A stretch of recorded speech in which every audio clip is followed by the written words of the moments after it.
So, Chris, you're a Cessna pilot, and you're going to take a Cessna and fly from Winkler to Germany.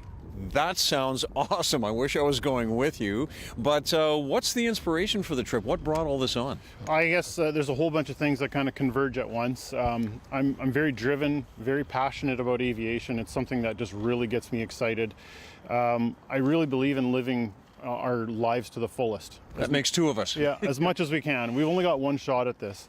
And I guess that was really made clearly evident to me a few years ago. My brother and my nephew were killed in a car accident, and my dad was with them at the time. It happened very close to home. A distracted driver plowed into their vehicle. Oh. And so you very quickly get a sense of life. Life doesn't necessarily always happen on our terms, and we need to make the most of every day we have. So that I love that attitude, and to do it with flying, it's amazing. So that's what really inspired you? Yeah, I would say that was definitely a driver. Definitely a driver. And then I just have a passion for aviation and travel. I love getting out there and meeting other people, learning from other cultures, seeing the beauty of the world. And together with my flight instructor, Luke Penner, he's been an aviation mentor for me. He's really helped me grow in my aviation skills. And he's going with you? He's coming with me. So Luke is coming along, and also my son Adam. It's his. He's graduating this year, so we wanted to do something special with Adam to celebrate his grad. And he has an interest in aviation as well? Yeah, he does. He loves aviation as well. So I just threw it out to Luke one day. I just texted him. I said, "Hey, do you want to fly the 210 to Europe?" And he texted right back immediately, "I'm in." Oh, that's fantastic. Yeah. That's really great. Let's talk a little bit about the route and when you plan to leave. And you're starting in Winkler, of course. Yeah, we're leaving from Winkler. We're hoping from on March 25th we'd like to leave. We've looked at a couple routes. The basic route is what they call the transatlantic route, which takes us through over top of Greenland, Iceland. We're going to go just based on, you study the weather, maybe you should tell me, but based on how the weather patterns have been setting up, maybe the Omega Block is helping us out. It looks like we're going to go straight north over Churchill, Rankin Inlet, across the north side of Hudson Bay. We'll stop in Iqaluit for night. From there is where we actually jump off from North America. It's going to be about a 2.5-hour overwater flight from Iqaluit to the west coast of Greenland. Yeah. We'll stop there for fuel, jump over the polar ice cap. If tailwinds are in our favor, we can get all the way to Reykjavik, Iceland from there. Yeah. Luke has some buddies in Iceland that are going to host us, and we're going to do some aerobatic flying and see the country with them for a couple days. Well, that sounds like fun, too. Yeah, that sounds... Get a bit of a break. Yeah, it's sort of a trip within a trip.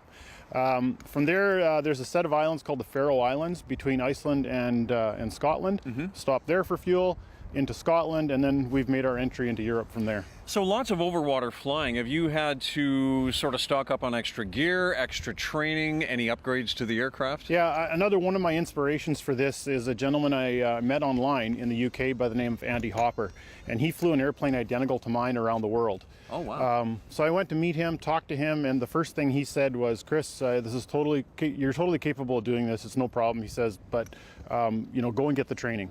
So he forwarded us to a place in Connecticut called Survival Systems, and that's where we went and we did emergency egress training. They put us in a dunker and dropped us in the water, turned it upside down, and then taught us how to get out. That doesn't sound like it's a lot of fun, but probably necessary training. Necessary training, and it was a real eye-opener.